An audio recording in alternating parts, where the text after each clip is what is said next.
Boa noite a todos, boa noite a todas. São 19h30, vamos caminhar com Jesus? E aí, pessoal? Estamos só esperando, vamos esperar o pessoal chegar, né? Para a gente acompanhar, fazer a reflexão de hoje. Hoje o texto é extremamente pequeno, são 3 versículos, né? Mas esses 3 versículos tem algumas coisas muito interessantes para a gente trazer, né? Assim, coisas com valor para a nossa realidade de vida na igreja. Né? Uma coisa muito palpável, não é uma coisa abstrata, não é um pensamento fora, assim, separado das realidades. É algo muito claro, muito presente, né? Então a gente pode aproveitar e fazer uma reflexão, né? Então daqui a pouco a gente vai fazer essa reflexão, porque a gente já começou a live, né? Então daqui a pouco a gente vai fazer, né? Como sempre eu começo, dou uns minutinhos para o pessoal chegar, né? Eu me lembro quando eu comecei a live. Quando eu comecei a live, eu entrava e já começava falando. Aí o Cadu chegou para mim, Bernardo, paizão, você tem que dar um tempo, as pessoas têm que esperar, né? Você tem que esperar as pessoas chegarem. Aí eu passei a dar um tempinho. É bom que eu faça uma reflexão, uma fala, né? E a gente tem que aproveitar esses momentos, né? O Papa esteve no Cazaquistão e ele lá no Cazaquistão fez algumas homilias, deu algumas entrevistas que tem coisas muito importantes, né? É interessante porque essas idas do Papa em outros países, né? E o primeiro que ele foi ao Brasil, né? Em todas essas idas ele não só fala o país, ele quando fala o país fala coisas muito interessantes, como ele tem na volta, ele tem dado uma entrevista na volta. Né? Isso é uma coisa que ele instituiu e que é muito interessante, porque essas entrevistas têm nos dado oportunidade assim, de ver coisas muito interessantes. Oi, Ângelo. Boa noite, paz e bem. Né? E assim, uma coisa que me lembro muito, eu estava até comentando isso, quando foi? Foi ontem, com uma pessoa, né, estava falando comigo, né, e eu comentei, né, sobre quando o Papa esteve no Brasil, no avião, quando ele voltava para Roma, ele fez um elogio que caiu, as pessoas não observaram essa frase dele, esse elogio dele, que foi uma coisa muito interessante, porque ele elogiou as mulheres paraguaias, né, logo após a Guerra do Paraguai. Né, para quem não sabe, né, logo após a Guerra do Paraguai, o país praticamente, o povo, estava numa situação à beira da extinção. Né? Havia uma base de 8 mulheres para cada homem, e havia muito poucos homens. Então, é uma situação onde o povo se está fadado a acabar.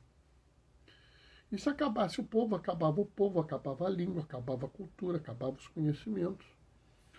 E as mulheres paraguaias, elas tomaram uma decisão que, vamos dizer, é totalmente fora de qualquer coisa que você pensa. Elas resolveram ter filhos. Filhos fora do casamento. Até porque não tinha como casar, porque só tinha um homem para cada 8 mulheres, então não ia ter. Elas tiveram vários filhos e filhos fora do casamento. E o Papa elogiou isso. É interessante porque isso passou despercebido pela maior parte das pessoas. Aí eu fico pensando como já lá no início, na Jornada Mundial da Juventude, ele já mostrava essa face de uma doutrina moral muito interessante, que é a doutrina do bem possível. Dia desse a gente vai falar sobre essa doutrina, porque a gente atingiu 19h35, está na hora da gente fazer a nossa reflexão de hoje. O Senhor esteja convosco, Ele está no meio de nós. Proclamação do Evangelho de Jesus Cristo, segundo Lucas. Naquele tempo, Jesus andava por cidades e povoados, pregando e anunciando a boa nova do reino de Deus. Os 12 iam com eles, e também algumas mulheres, que haviam sido curadas de maus espíritos e doenças. Maria, chamada Madalena, da qual haviam saído 7 demônios. Joana, mulher de Cusa, alto funcionário de Herodes. Susana e várias outras mulheres, que ajudavam Jesus e aos discípulos com os bens que possuíam. Palavra da salvação. Sabe, essa leitura é muito interessante, são 3 versículos. E quando você vê 3 versículos, você fica olhando, o Bernardo vai falar o quê sobre 3 versículos?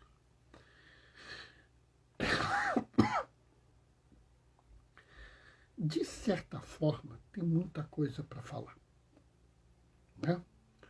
Então, primeiro, vamos observar aqui que você vê já no início da igreja, antes de Jesus ter subido aos céus, que a igreja ela tinha já uma característica comunitária.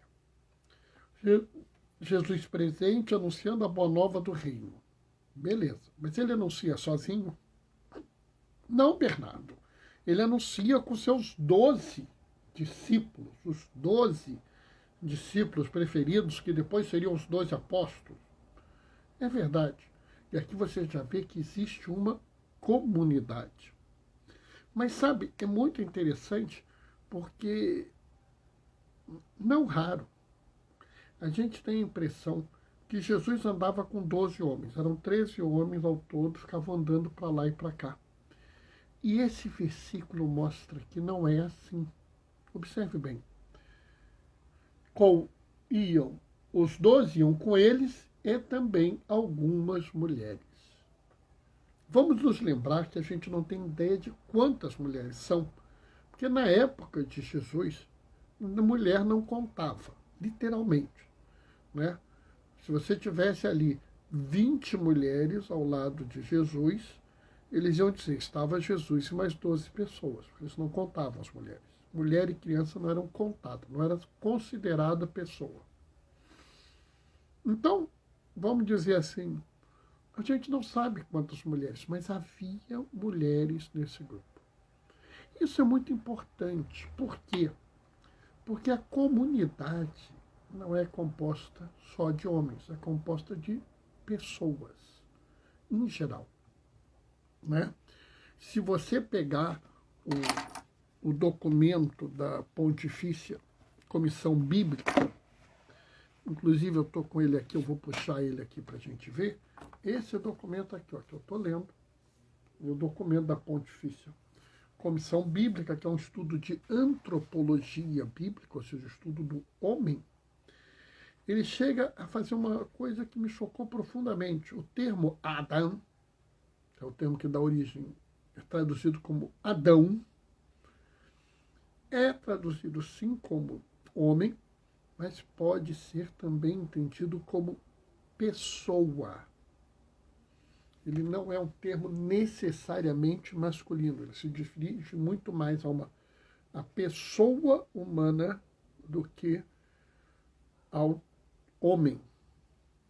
Então, fica claro que, em momento algum, mesmo na criação, você tem uma escolha, vamos dizer, favorecendo os homens. comunidade de fé é uma comunidade de homens e mulheres. E aqui já traz uma segunda questão. Essas mulheres participavam do anúncio do reino.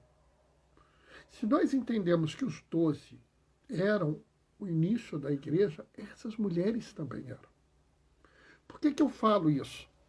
Porque existe um grupo de pessoas que acha que o ministério ordenado é uma coisa privativa dos homens. E não é. Não só nós vemos aqui, nesse momento, as mulheres presentes, como nós vimos também na Bíblia. Se você pegar lá o último capítulo da Epístola de Paulo aos Romanos, Paulo fala claramente: vos apresento Febe, diaconisa da igreja. Então, não há dúvidas que no ministério ordenado existe o espaço da mulher. Ah, Bernardo, mas atualmente é construção nossa, não é construção divina. Não é a visão de Jesus sobre isso. Mas tem mais uma coisa muito bonita aqui, né? Porque, assim, é claro, fala de Maria Madalena, da qual eu tenho uma especial devoção, mas aqui não é nem isso. Observa bem. E também algumas mulheres que haviam sido curadas de mau espírito e doenças. Maria, chamada Madalena, da qual tinham saído 7 demônios. Joana, mulher de Cusa, alto funcionário de Herodes. Ô, Tchelinho, boa noite, paz e bem. Sabe, é muito interessante essas colocações. Por quê? Observa que Cusa, alto funcionário de Herodes, Herodes era um judeu, sim, que estava no comando daquela região, porque ele tinha um acordo com os romanos, porque o oficial romano era Pôncio. Mas Herodes tinha um acordo com os romanos, ele mantinha as coisas ali do jeito que os romanos queriam, né? Ou seja, Herodes, ele era um rei permitido pelo invasor.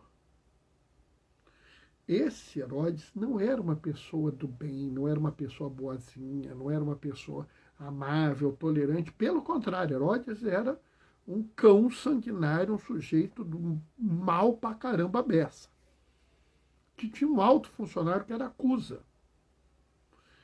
Para pensar, quantos de nós aceitaríamos a mulher de Cusa junto conosco, sabendo que Cusa trabalhava para Herodes e que Herodes queria nos destruir? Sabe, essa dimensão de Jesus, de acolher as pessoas.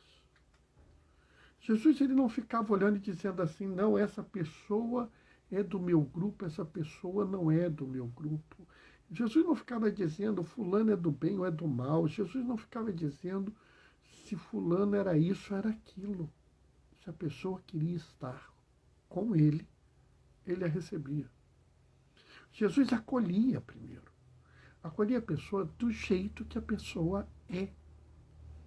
É muito significativo que essa pessoa, Joana, mulher de Cusa, alto funcionário de Herodes, fazia parte do círculo próximo de Jesus. Que bonito, que acolhedor, que significativo. Do mesmo jeito que Maria Madalena, da qual haviam saído 7 demônios. Maria Madalena, eu falei ontem, devia ser uma mulher mal vista, devia ser uma mulher mal falada, porque haviam saído 7 demônios dela. Todo mundo devia apontar para Maria Madalena e falar: aquela ali é perdida, a pecadora do mal. Tinha 7 demônios nela, aquela ali não presta, nunca vai ter conserto. E o que Jesus faz? Vem cá, Maria Madalena, vem. Vem cá ficar no meu círculo próximo. Jesus abre espaço para você estar no círculo próximo. Jesus não quer saber quem você era. Jesus não quer saber quem você é. Jesus só quer saber quem você será quando você se encontrar com Ele a segunda vez.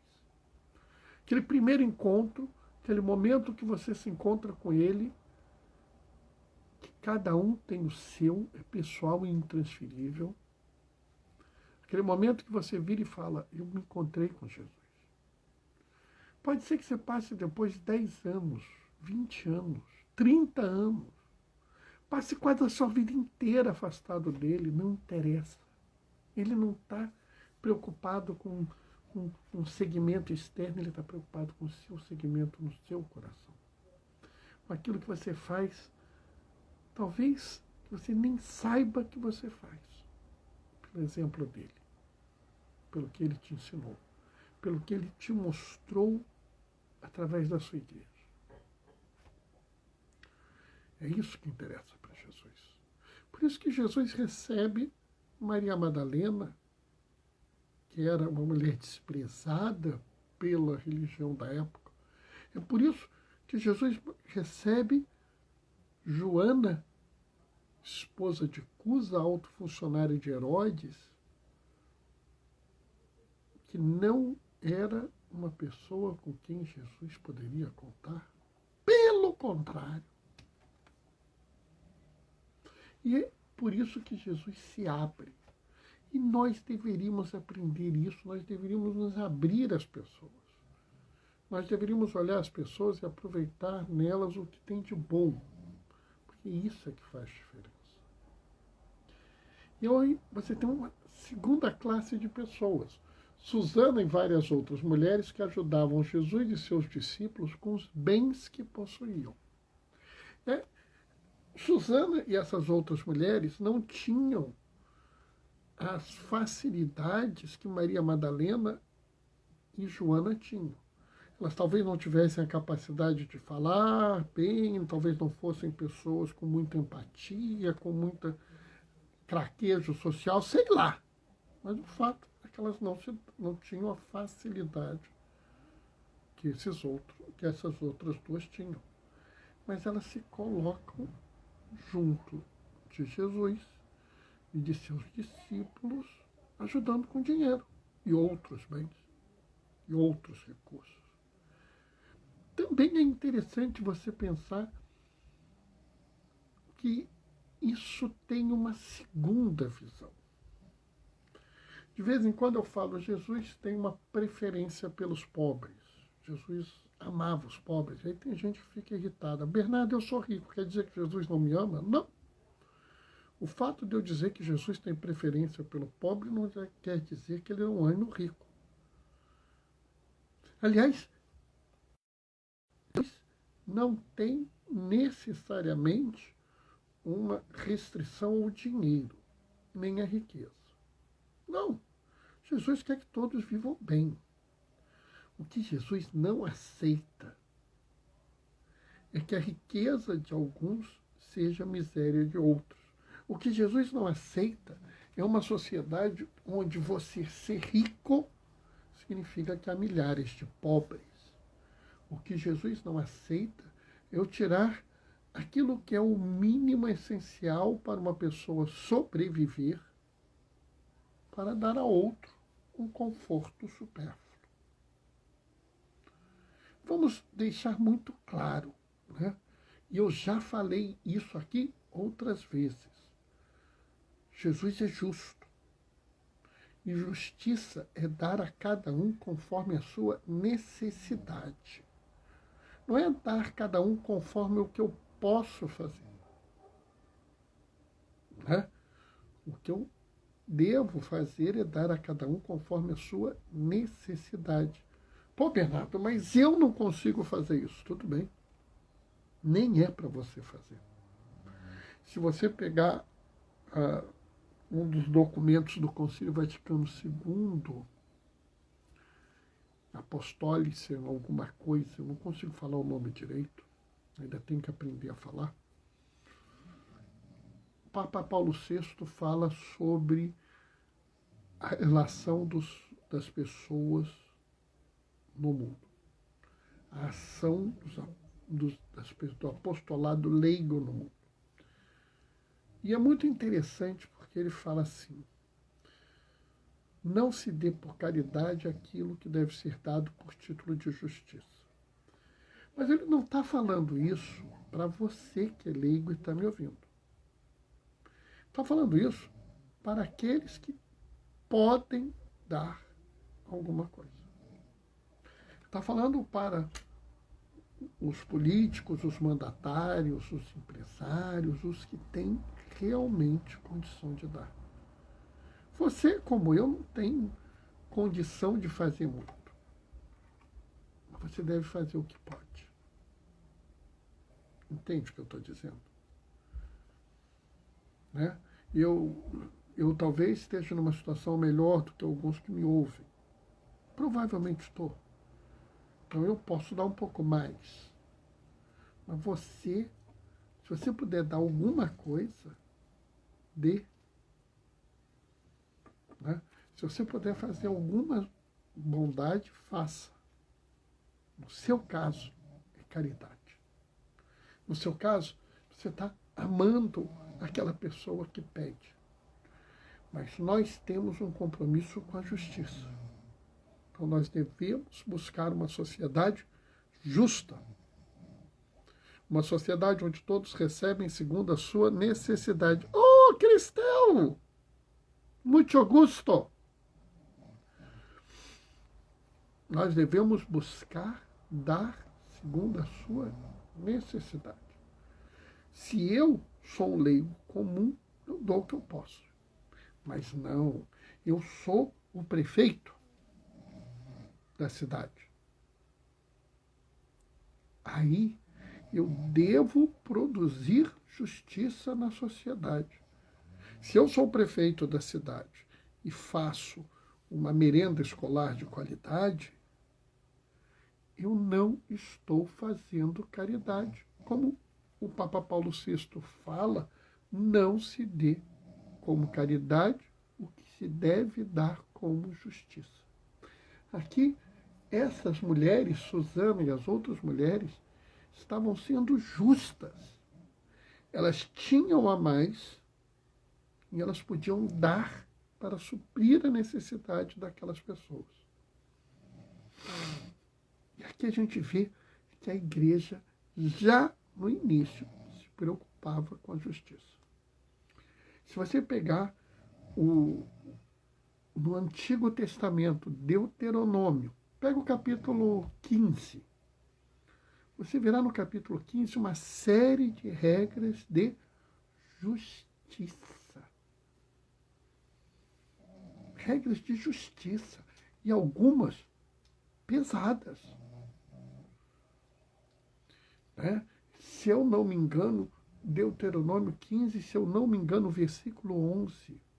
Pobres sempre havereis entre vós, por isso eu vos ordeno, abri a mão aos pobres e aos necessitados da sua terra. Ah, Bernardo, tá vendo? Tá vendo? Na Bíblia diz que sempre vai haver pobre. Não, não.